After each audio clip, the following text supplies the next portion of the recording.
Hey there, I'm Dave at No Recipe Required, and tonight I've got another flatbread pizza recipe for you. Now I've started making these quite often because they're really quite simple, great toppings that can kind of evolve with the seasons. Today I've got a perfect one for fall. This is a butternut squash and sage flatbread pizza.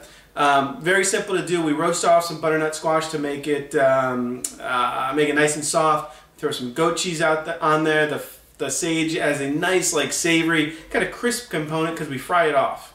Let's go ahead and get started. Okay, for our roasted butternut squash flatbread, I'm starting off with a little bit of butternut squash. I just peeled kind of the top end. Here's the rest of the squash. It goes like that, right?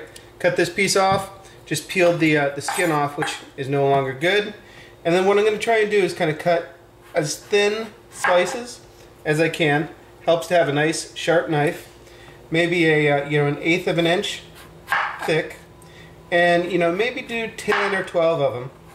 And once you get them done, there's my oven. I'm just going to lay them down on a tray, oil them up with a little bit of olive oil, salt and pepper, and bake them off at about 300 degrees for probably 20 minutes or so until they're just tender. Charge about 15 minutes or so at 300 degrees. You're going to get them nice and tender. You want a little bit of toothiness to them still. You don't want them really soft, but that's really it. You can do this hours ahead of time. So for our butternut squash flatbread, I'm going to fry some sage leaves. I like to do a few at a time.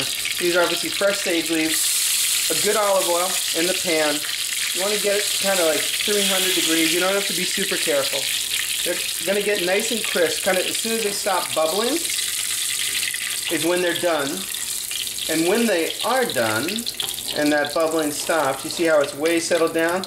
We're just going to fish them out, put them onto a piece of paper towel to drain, and season them with a little bit of salt. Okay, let's get going on our butternut squash flatbread. I got a store-bought pita there. I like to just kind of dock it with a spoon. That's putting holes in there so if there's any air pockets, it doesn't kind of form these huge big bubbles. What I've got here is actually the olive oil that we fried our sage leaves in. And I'm just going to kind of spread that on the bread because I need the olive oil for a little bit extra moisture, and it obviously has a little bit of that sage flavor in there.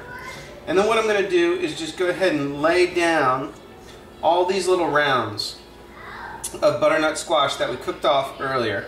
They're already cooked, they're already soft. We really just got to heat them up. And once I get them down, we're going to come back, we're going to season it, we'll finish it off with a little bit of goat cheese. Okay, I got our rounds down. I'm going to season with a good amount of salt and pepper.